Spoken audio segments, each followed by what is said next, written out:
নমস্কাৰ 24 লাইভ চাই থকাৰ বাবে ধন্যবাদ আৰু এই মুহূৰ্তত লৈ আহিছো এটা গুৰুত্বপূৰ্ণ খবৰ প্ৰসংগ ৰকিবুল হুছেইন কাণ্ড আৰু ৰকিবুল হুছেইনক আক্ৰমণ কৰাৰ ঘটনাক কেন্দ্ৰ কৰি পুৱাতে উত্তপ্ত হৈ পৰিছে সদন আৰু শাসকীয় আৰু বিৰোধী দলৰ মাজত উত্তপ্ত পৰিস্থিতি বাক বিতণ্ডা দেখিবলৈ পোৱা গৈছে সদনৰ মাজমজিয়াত পুৱাতে স্থগিত ৰাখিব লগা হৈছে সদন সবিশেষ লৈ আহিছো এই মুহূৰ্তত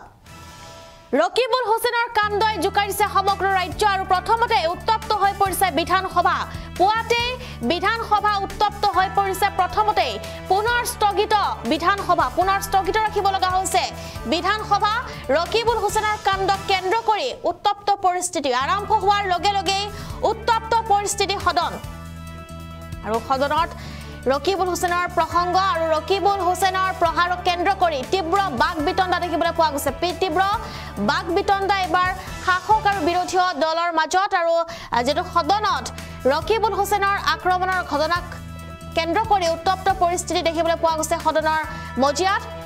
সদনত মন্ত্ৰী পীযুষ হাজৰিকাই প্ৰকাশ কৰিলে আক্ৰমণকাৰীৰ নাম আৰু আক্ৰমণকাৰীৰ নাম প্ৰকাশ কৰিছে মন্ত্ৰী পীযুষ হাজৰিকাই আৰক্ষীয়ে ক্ষিপ্ৰতাৰে তদন্ত প্ৰক্ৰিয়া আৰম্ভ কৰি আছে বুলি তেওঁ উল্লেখ কৰিছে কিন্তু ইয়াৰ মাজতে উত্তপ্ত হৈ পৰিছে সদন অসম বিধানসভা অধিৱেশনৰ আজি চতুৰ্থ দিন আছিল আৰু চতুৰ্থ দিনতে এনেদৰে পুৱাৰ ভাগতে উত্তপ্ত পৰিস্থিতি দেখিবলৈ পোৱা গৈছে সদন আৰম্ভ হওঁতে বিৰোধীৰ উত্তাল প্ৰতিবাদ দেখিবলৈ পোৱা গৈছে বিৰোধীয়ে উত্তাল প্ৰতিবাদ সাব্যস্ত কৰিছে সদনৰ মাজমজিয়াত 10 মিনিটৰ বাবে সদন স্থগিত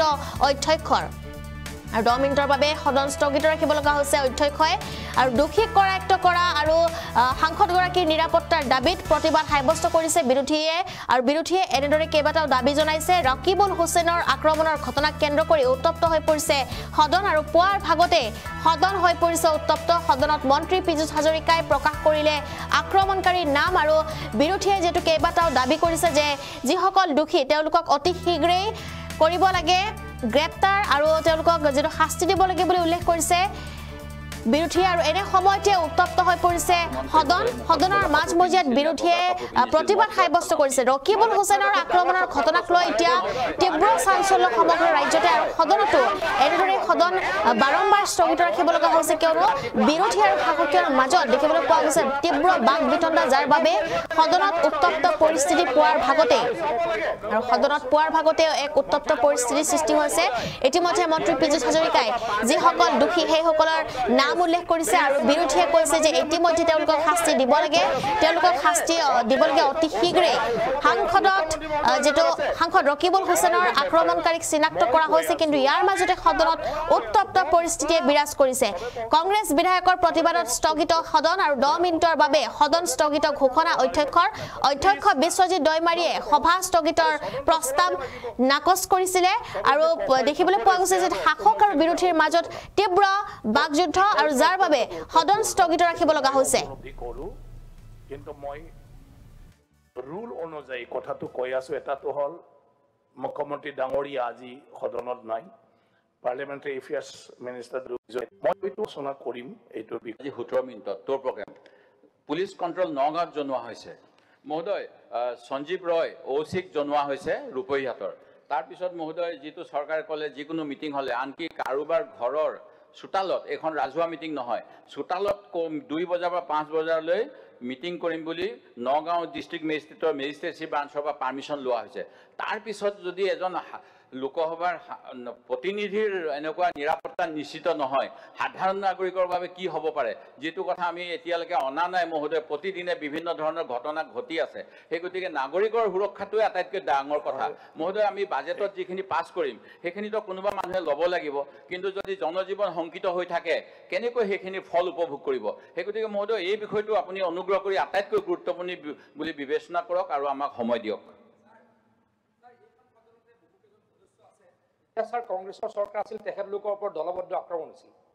আৰু গোটেইকেইজন কংগ্ৰেছৰ লগত বহি থকা বিধায়ক আছে স্যাৰ তেখেতলোকে এই কথাটো পাহৰি গৈছে নেকি স্যাৰ প্ৰশান্ত ফুকনৰ ওপৰত এটাক আছে স্যাৰ প্ৰশান্ত ফুকনৰ ওপৰত সেইকাৰণে আপুনি প্ৰশান্ত ফুকনৰ যে পাব্লিক একাউণ্টছ কমিটি লেভেলত গৈছিল তেখেতৰ ওপৰত এটাক হৈছিল মই নাম নকওঁ ইয়াতে আছে প্ৰশান্ত ফুকনৰ ওপৰত এটাক হৈছিল নহয় প্ৰশান্ত ফুকনৰ ওপৰত এটাক হৈছিল আপুনি প্ৰশান্তৰ ওপৰত আক্ৰমণ কৰি আছে নেকি প্ৰশান্তৰ ওপৰত এটাক হৈছিল এই আক্ৰমণকাৰী ব্যক্তি আছে ইয়াতে আছে নাই এই ঘটনাৰ আজি আত্মন্ত অসম বিফল কৰিবৰ কাৰণে ডাঙৰ চক্ৰান্ত চলিছে আমি প্ৰতিহত কৰিব লাগিব।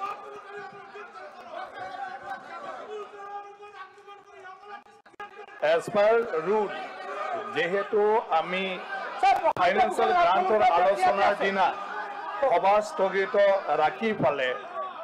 আমি অন্য বিষয়ে আলোচনা কৰিব নোৱাৰো।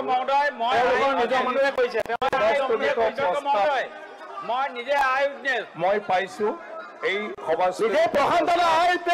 প্ৰশান্তনে কেনেদৰে আক্ৰমণ কৰা হৈছিল আৰু গোটেই ব্যক্তিজন ইয়াতে বহি আছে। এই সংস্কৃতি প্ৰসাৰ তেওঁলোকে মেলিছে, তেওঁলোকে সংস্কৃতি প্ৰসাৰ মেলিছিলে। এই ঘটনা বিনষ্ট কৰিবৰ কাৰণে যদি অন্য শিতানত আলোচনা কৰিব বিচাৰে নটিচ দিলে সেইমতে আলোচনা কৰিবলৈ লোৱা হ'ব। গতিকে আজি মই সভা স্থগিত প্ৰস্তাৱ ইয়াতে নাকচ বুলি মই ঘোষণা কৰিছো।